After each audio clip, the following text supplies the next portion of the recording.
आज S T महामंडळाचा 78वा वर्धापन दिन आणि तळागाळातला सर्वसामान्य महाराष्ट्रातलाच नव्हे तर महाराष्ट्राच्या बॉर्डरवर असलेल्या इतर राज्यातील प्रवासीसुद्धा आमचा प्रवासी आहे आणि त्या माध्यमातून जास्तीत जास्त 55 लाख प्रवाशांना सुविधा देण्यासाठी एस टी महामंडळ सक्षम आहे.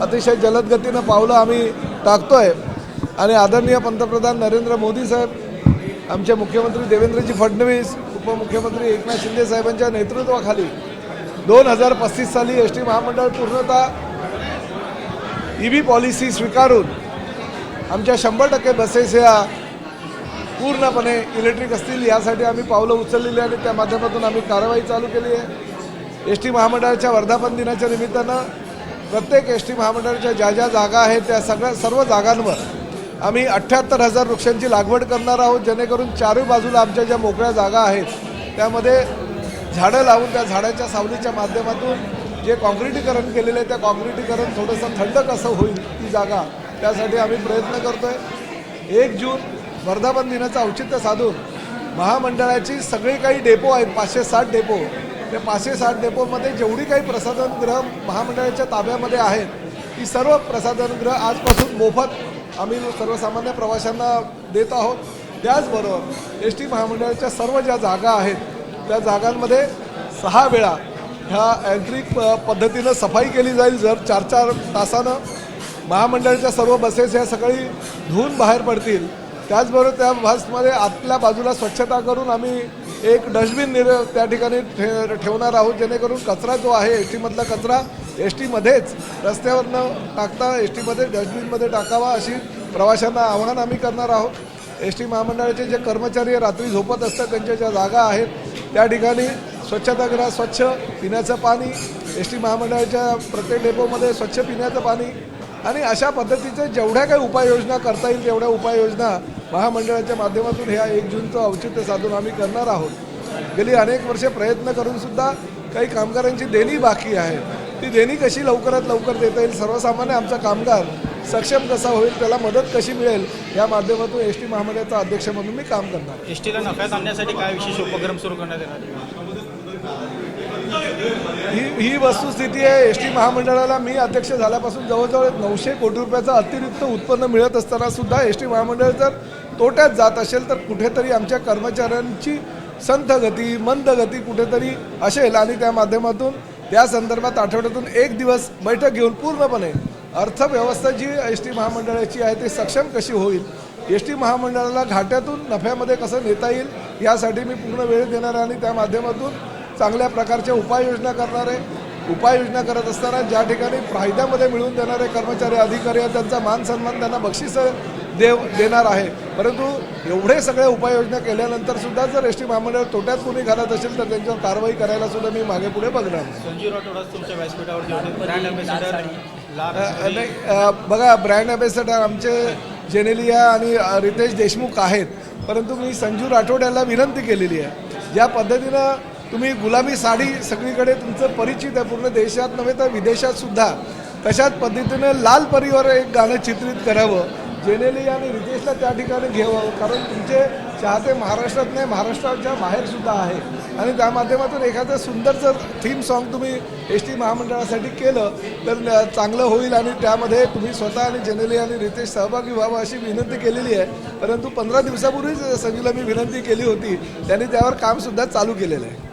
राजकीय प्रश्न आहेत काही विधान परिषदेच्या अनेक ठिकाणी बंडखोरी देखील झालेली आहे. नाही बघा, आजचा दिवस पहिला दिवस आहे. काही ठिकाणी आमचे कार्यकर्ते असतात, एका जागेसाठी अनेक जण त्या ठिकाणी आग्रही असतात, परंतु पक्षाचे प्रमुख म्हणून एकाच ठिकाणी एकालाच उमेदवारी देता येते.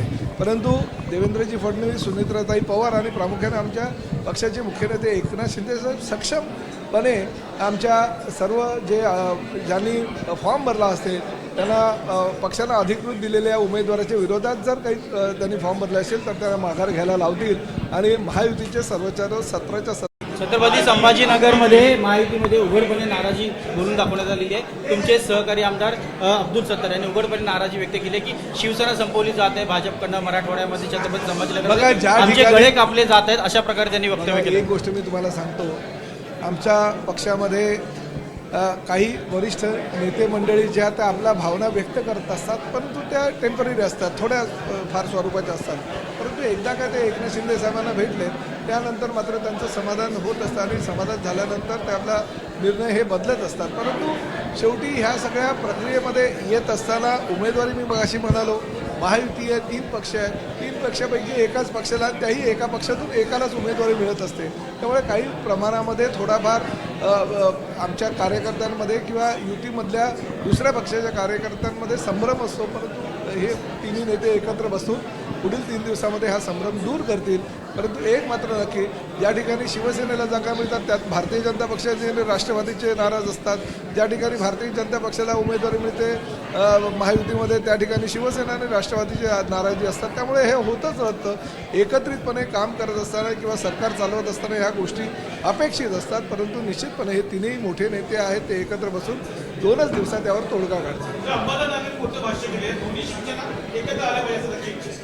त्यांची इच्छेवर काय जातं. शेवटी एक दानवेंची एक इच्छा असेल, माझी एक इच्छा असेल किंवा अन्य कार्यकर्त्यांची एक इच्छा असेल, त्यावर काही अवलंबून नसतं. पक्षाचे मुख्य नेते जे असतात त्यांनी मधामध्ये काही निर्णय घेतला असेल तर त्या इच्छेवर अवलंबून असतं. मी आजही सांगेन, कार्यकर्ता पण आजही सांगत असतो, परंतु शेवटी पक्षाचे प्रमुख म्हणून बाळासाहेब ठाकरेंची विचारधारा घेऊन एकनाथ शिंदे साहेब हे एकत्रितपणे प्रवास करतात आणि महाराष्ट्रामध्ये अतिशय कमी कालावधीमध्ये त्यांना एवढं वैभव प्राप्त झालेले एवढे कार्यकर्ते त्यांच्या मताशी आणि बाळासाहेबांच्या विचाराशी जुळलेले आहेत आणि आज एवढी मोठी पक्षाची फळी त्यांनी स्वतःच्या ताकदीवर निर्माण केलेली आहे.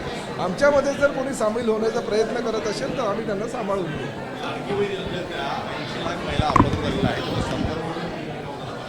बघा, एक गोष्ट ह्या संदर्भात मुख्यमंत्र्यांनी आणि आदित्यताई तटकरे यांनी वारंवार माहिती दिलेली आहे. अपात्र ज्या बहिणी आहेत त्या कुठल्या कारणास्तव बाद झाल्या याची सुद्धा छाननी चालू आहे आणि ती छाननी झाल्यानंतर त्या बाबतीतला अंतिम निर्णय येईल. परंतु विरोधकांनी हे सुद्धा विचार करायला हवा की तुम्ही एवढे वर्ष सत्तेवर होते, तुम्ही सत्तेमध्ये असताना 1 रुपयासुद्धा आमच्या लाडक्या बहिणींना दिलं नाही आणि सत्तेच्या बाहेर आल्यानंतर जर एकनाथ शिंदे साहेबांनी लाडक्या बहिणीला महिन्याला 1500 रुपये दिले, त्या 1500 रुपये देण्यावरनंच तुम्ही तुमची वेगवेगळ्या प्रकारची वल्गना चालू केली, तर कुठेतरी चांगल्या विचारसरणीला सपोर्ट किंवा प्रयत्न करायला हवा की ते पुढे कसं जाईल.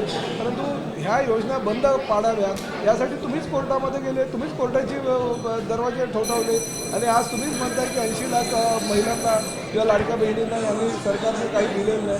हे योग्य नव्हे. त्यामुळे मला असं वाटतं एकनाथ शिंदे साहेबांनी देवेंद्रजींनी निर्णय घेतला तो निर्णय योग्य आहे. लाखो लाडक्या बहिणींना, करोडो लाडक्या बहिणींना हे राज्य शासनाचे 1500 रुपये मिळतात आणि भविष्यामध्ये ही योजना बंद पडणार नाही.